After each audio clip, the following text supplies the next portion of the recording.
Oi gente, tudo bem? Bom, vocês repararam, né, que o vídeo anterior acabou ficando cortado e acabei me enrolando, mas agora vamos pro restante. Até tentei utilizar o resto do vídeo, mas não sei o que aconteceu, travou, não sei o que aconteceu. Então, vídeo novo aqui. Bom, pessoal, a gente viu então até a lei processual no espaço, né, que ela se aplica indistintamente em todo o território nacional. Bom, agora a gente vai ver a questão da lei processual no tempo. De antemão, a gente já precisa ter um princípio em mente. Princípio da imediatividade, tá? Então, diz o artigo 2º, a lei processual penal aplicar-se-á desde logo, sem prejuízo da validade dos atos realizados sob a vigência da lei anterior. Logo, o que esse artigo está dizendo? Princípio da imediatidade, tá? Esse princípio vai dizer o seguinte: os atos processuais praticados na lei anterior são válidos, tá? O que aconteceu lá no passado, beleza. Então, se no passado, se a reforma do Código de Processo Penal aconteceu em 2008, tá? Se algum ato processual que aconteceu em 2007 sob a égide, portanto, da lei anterior, eles são considerados válidos ainda em 2008, 2009. As normas da nova lei aplicam-se imediatamente, respeitados o ato jurídico perfeito, o direito adquirido e a coisa julgada, né? Então, no momento que a nova lei é promulgada, ou seja, que está em vigência, vai se aplicar imediatamente. Ok? É claro, isso não modifica, até mesmo porque seria contrassenso, tudo o que já aconteceu no passado. Então, se nós temos aquilo que eu estava falando, uma sentença, né? Vamos imaginar, uma sentença que já transitou em julgado, ela não vai ser modificada porque houve ali uma alteração na lei processual penal. Falei trânsito em julgado, mas não precisamos ir tão a fundo. Vamos imaginar o seguinte, tá? Antes da reforma de 2008, a audiência os atos da audiência de instrução e julgamento eram invertidos. Então, o acusado, ele era interrogado por primeiro. Depois da reforma de 2008, se considera que o interrogado, em razão de uma garantia da ampla defesa do contraditório, deve ser ouvido por último. Então, depois de todas as testemunhas, depois de tudo, é que o interrogado deve ser ouvido, tá? Isso antes de 2008. Já aconteceu a audiência, vamos imaginar que a audiência aconteceu em 2007, ou seja, sobre a égide da lei anterior. Veio 2008, preciso repetir a audiência? Não, pessoal, tá? A gente não vai precisar repetir a audiência, perfeito? Porque aconteceu sobre a égide da lei anterior. E o que aconteceu no passado se respeita o ato jurídico perfeito, tá? Porque a lei processual penal, ela vai se aplicar imediatamente. Logo, gente, aquelas normas de direito penal, aqueles princípios de direito penal, da retroatividade, etc., não se aplicam aqui, tá? Então, quando uma lei processual entra em vigor, ela é imediatamente aplicada. Princípio da imediatidade ou efeito imediato dos atos restantes do processo, tá? Quanto aos atos já praticados sobre a égide da lei anterior, não serão repetidos. É exatamente o exemplo que eu dei. Então, se a gente teve uma audiência, né, sobre a égide da lei anterior, se considera-se como um ato jurídico perfeito, tá? Logo, a consequência disso é que a lei processual nova aplica-se aos processos em curso e aos processos futuros e não aos processos do passado, tá? Gente, a lei anticrime, né? Então, feita ali em 2019. Chegou 2020, tem um processo em curso, mas o processo começou em 2019. A lei está sendo aplicada agora em 2020. Se aplica o pacote, a lei anticrime? Evidentemente que sim. É um processo em curso. A lei processual penal se aplica aos processos que estão em curso e aos processos futuros, tá? Um exemplo bacana para a gente conversar aqui. Diz lá na lei anticrime, a respeito das prisões preventivas, que o juiz ele deve reanalisar as prisões preventivas de 90 a 90 dias, né? A cada 90 dias. Então, se a gente tem um processo que se iniciou lá em 2017, né?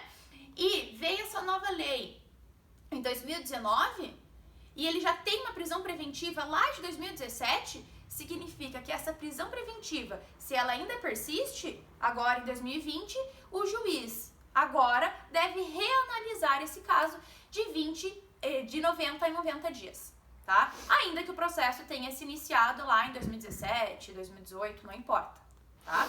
Então, a lei processual penal se aplica independentemente da sua qualidade ou natureza, tá? Aos processos em curso e aos processos futuros, tá? Então, aquela regra de direito penal da retroatividade da lei penal mais benéfica não se aplica aqui. Então, ainda que essa norma de 90 a 90 dias fosse para prejudicar o acusado, não se aplicaria, tá? A gente já vai chegar em uma questão das leis heterotrópicas, que daí a gente vai ver que sim, aí se aplica a lei processual penal mais benéfica, tá? Mas enquanto isso, vamos trabalhar com a regra geral. Então, independentemente da qualidade da lei nova, né, da lei vigente, ela serve para os processos em curso e os processos futuros, ainda que seja para prejudicar o acusado, tá? É possível que o legislador, ao estabelecer a lei nova, preveja lá que essa lei não se aplica aos processos em curso, ou esse dispositivo não se aplica aos processos em curso. É o que se questiona, por exemplo, na questão do juiz de garantias.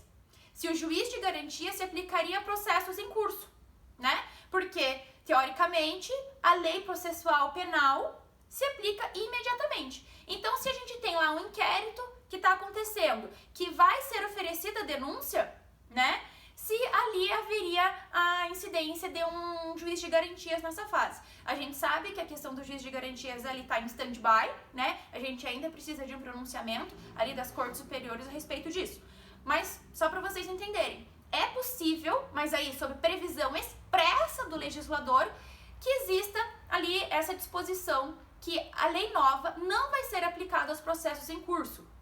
Isso é impossível, evidente, aos processos futuros, senão não teria sentido ter uma lei nova, né? Então, a lei nova, regra, se aplica aos processos em curso e aos processos futuros. Exceção, né? Que não é bem uma exceção, uma possibilidade, que o legislador coloque lá uma disposição. Esta lei não se aplica aos processos em curso. Por que ele faria isso? Para não gerar ali um tumulto processual. Simplesmente por isso, tá? Não é por uma questão de benefício ou não. A ideia é que para não gerar um tumulto processual. Caso a qualidade dessa lei inverta muito a situação processual, tá? Então, em casos específicos, beleza? E aqui nós temos uma exceção. Professora, muito tranquilo isso que você disse, bem fácil de entender. Aqui complica um pouco. O que é a tal da lei heterotrópica? Bom, como o próprio nome diz, é uma lei que mistura, né? Ela é uma lei também chamada como mista, que vai ter ali uma natureza processual, tá? Mas com viés de direito penal. Não entendi. Por exemplo, quando não é uma lei que trata apenas de forma processual, quando não trata apenas dos atos processuais, quando vai além disso, né? Quando além de tratar ali dos atos processuais, de questões procedimentais, trabalha e afeta também direitos substanciais.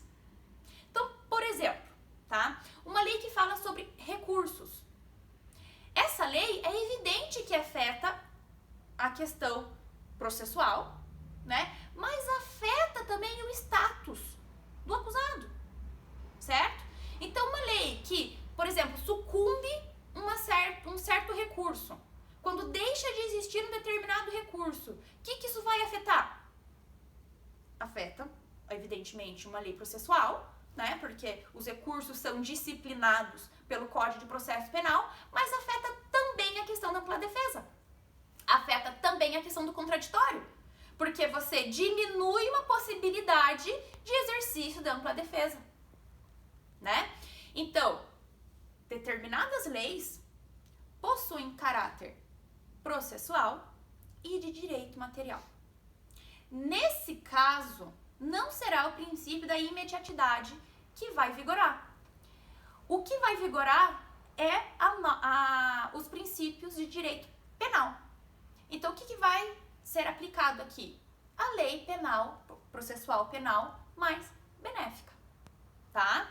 Então, havendo uma determinada lei que tenha um conteúdo misto, a regra é que se aplica, a regra é a retroatividade da lei mais benéfica, tá? Então, o exemplo que eu coloquei aqui no slide é exatamente a questão do recurso, né? Vamos imaginar que uma determinada lei suprimiu um determinado recurso do ordenamento jurídico, né? O processo que já estava em curso, é evidente, não será afetado, né? Por quê? O que eu vou aplicar? Se o processo já estava em curso, vamos imaginar que a sentença foi proferida sobre a lei anterior, veio uma lei nova e modificou isso ainda no prazo recursal, eu vou me utilizar da lei anterior, né? Porque é mais benéfico, ok? Evidente que se a nova lei for mais benéfica ao acusado, ela vai ser aplicada imediatamente. Mas se a lei nova, né, que tem um conteúdo ali de direito processual e material também, ou seja, que afete certos direitos substanciais do acusado, é evidente que eu vou aplicar a lei mais benéfica, tá? Por quê? Porque tem um conteúdo de direito penal também. No livro do Badaró, ele trabalha bem isso, tá? Eu coloquei aí pra vocês, inclusive eu joguei lá no AVA, ele tem um quadrinho mesmo que ele trabalha essas questões, ele dá exemplos também de leis heterotrópicas, ele usa o termo misto também. Então observem isso, tá? É evidente que não tem como a gente fazer um rol taxativo do que são essas leis mistas, né? A gente precisa analisar casuisticamente. Então, por exemplo, posso colocar lá na prova um determinado enunciado de lei e dizer se aquilo é uma lei mista ou não, né? Como que você vai saber? Afeta direitos e garantias do acusado? Afeta substancialmente a qualidade dele? Afeta alguma coisa? Se afetar, é uma lei mista.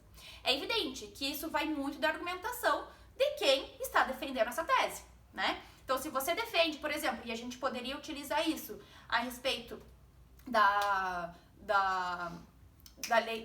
do acordo de não persecução penal, né? Pessoal, lá, só para situar vocês, o pacote anticrime, ele trouxe ali uma possibilidade, no artigo 24A, de acordo de não persecução penal. A gente poderia dizer que ele possui uma natureza de processo penal. O que é esse bendito acordo? Esse bendito acordo é que o Ministério Público pode deixar ali de oferecer uma denúncia, uma acusação, você não é processado, se você dizer que você é acusado e você faz um determinado acordo e você assume a sua culpa, que você praticou aquele ato, e quando tem penas baixas, etc, né? Você assume a sua culpa e faz algumas promessas, faz um acordo com o Ministério Público, né? Então, essa possibilidade de acordo de não persecução penal tá lá na lei que foi promulgada agora em 2019, e a gente poderia dizer, como muitos falam, que é uma lei, um dispositivo estritamente processual. Acontece que o fato de você não ser acusado atinge, evidentemente, a qualidade do réu, né? Se você é réu ou não, vai depender se você vai ter uma denúncia contra si ou não. Então, a gente poderia sim dizer que é um dispositivo misto, né? Que tem um conteúdo de direito penal e de direito processual penal, né? É evidente que o fato de você não ser processado traz um benefício ao acusado. Então, o que se aplica aqui, portanto? A imediatidade, porque é benéfico ao acusado. Agora, se esse acordo de não persecução penal fosse prejudicial ao acusado, aí a gente aplicaria a regra de retroatividade da lei mais benéfica. Tá? Beleza, gente? Então, observação essas leis heterotrópicas, tá? Vamos trabalhar um pouquinho aqui da questão da interpretação da lei processual penal. Bem facinho, isso vocês já devem ter visto em todos os ramos do direito que vocês estudaram. Mas aqui nós temos um artigo expresso no Código de Processo Penal, que vai dizer: a lei processual penal admitirá a interpretação extensiva e aplicação analógica, bem como suplemento dos princípios gerais do direito, né? É evidente. O que isso vai dizer pra gente? Primeiro, a gente precisa entender que interpretação extensiva é aquilo que vai complementar certo dispositivo de lei. Então eu trouxe aqui, é a ampliação da lei, efetivada pelo aplicador de direito, quando a norma disse menos do que deveria, né? Então a norma disse pouco a respeito daquilo. Isso acontece muito, por exemplo, nos ritos procedimentais, né? Então a gente tem lá um rito, nós temos lá o procedimento comum ordinário, né? Procedimento comum ordinário tem toda a sua forma disciplinada no Código de Processo Penal. Mas havendo um silêncio acerca do procedimento, a gente vai aplicar ali o Código de Processo Civil, tá? Sem prejuízo algum, porque a gente tá ampliando, né? Ampliando não, a gente tá complementando o dispositivo da lei, né? Então, houve um silêncio acerca de determinado procedimento processual, a gente vai ali aplicar o Código de Processo Civil, né? Sem problema algum. É possível isso, tá? A analogia daí é um processo de integração da norma, né? Utilizando para suprimir lacunas. É um recurso que permite aplicar a solução prevista na norma para casos semelhantes. Há quem diga que ela pode se confundir com a interpretação extensiva. Só que a analogia, veja, a gente vai o que diz aqui? A gente vai aplicar uma solução prevista na norma para casos semelhantes. Então, qual que seria a melhor solução na norma para este caso? Tá? Na verdade, isso também é uma forma de integração do ordenamento jurídico. Então, se o Código de Processo Civil ele traz uma solução melhor para esse caso do que o Código de Processo Penal, iremos aplicar o Código de Processo Civil. Isso é uma previsão expressa do artigo 3º, tá? Agora, o que não é possível, né? Isso é importante a gente entender. Que a interpretação extensiva e analogia sejam para prejudicar o acusado. É evidente que se eu tenho um dispositivo na norma de processo penal que traz um benefício ao acusado, enquanto o Código de Processo Civil suprime um pouco isso, eu vou aplicar o Código de Processo Penal. Isso é evidente, né? Então, ainda que o Código de Processo Civil fale melhor do que o Código de Processo Penal, eu vou aplicar o Código de Processo Penal, tá? Então, é evidente que, havendo um prejuízo ao acusado, eu não vou aplicar a interpretação extensiva, tá? Isso, por mais que eu esteja falando possa ser algo muito teórico, isso acontece muito, né? Então, não foi tão claro o Código de Processo Penal. Eu vou aplicar um dispositivo do Código de Processo Civil que suprime, por exemplo, uma questão da ampla defesa. Posso fazer isso? Obviamente que não. Até porque nós temos a Constituição, no artigo 5º, em que é totalmente ampliativo, né? Em que vai dali trazer direitos e garantias fundamentais ao acusado. E um deles é presunção de inocência, outro é ampla defesa, contraditório, certo? Então é evidente que, não foi tão claro assim o Código de Processo Penal. O Código de Processo Civil trata a respeito disso, mas prejudica o acusado. Vou aplicar? É evidente que não. Sempre falo que quando a gente fala de interpretação da norma, vale o bom senso, né? Vale o bom senso, a lealdade argumentativa e não a malícia, né? Se a gente tem uma Constituição, em primeiro plano, é ela que a gente vai aplicar. E nada diferente disso serve, né? Então, portanto, somente no que se refere a normas puramente processuais, que se refere a questões procedimentais, local, etc., é que a gente vai aplicar o artigo 3º. Porque se a gente tem uma matéria ali de mais garantias, etc., né? Em que vai prejudicar o acusado, a gente não vai aplicar. O que isso diz? Como que é o nome, né, desse princípio? Princípio do favor rei. Né? Não é bem princípio, é interpretação, perdão. Então, vale a interpretação favor rei. Como se fosse em dúvio pro réu, né? Só que aqui na seara do direito processual penal é a interpretação favor rei. Então, a gente vai aplicar sempre a interpretação que traga uma melhor solução jurídica ao acusado, tá? Então, tá aqui o conceitinho de favor rei para vocês. Beleza, gente? Gente, essa é a nossa última matéria. Acabou, né? Matéria aí do bimestre tá encerrada. A partir de agora, a gente vai conversando, eu vou tentando explicar algumas coisas para vocês por WhatsApp, né? Vocês têm um trabalho aí para vocês me entregarem. E peço que as dúvidas vocês me mandem. Se ficou algum silêncio a respeito, posso gravar mais um vídeo sem problema nenhum. Mas aí preciso que vocês me deem esse feedback. Beleza? Um beijo pra vocês e estudem. Até!